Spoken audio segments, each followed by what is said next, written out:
ஐயா, ஒரு காலத்தில் வீட்டுக்கு ஒரு ஃபோன், வீட்டுக்கு ஒரே ஒரு வண்டி, அதாவது பைக்கு இருந்துச்சு.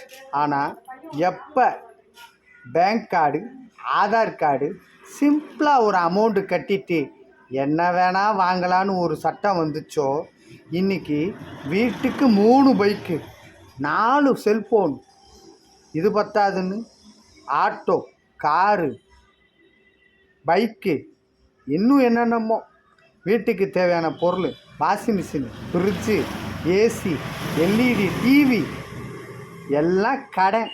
மொத்தத்தில் தமிழ்நாடை கார்ப்பரேட் நிறுவனங்கள்லாம் சேர்ந்து நம்மளை கடங்காரங்களாம் ஆக்கிட்டாங்க. வீட்டுக்கு 2 பேர் இஎம்ஐ கட்டணும்.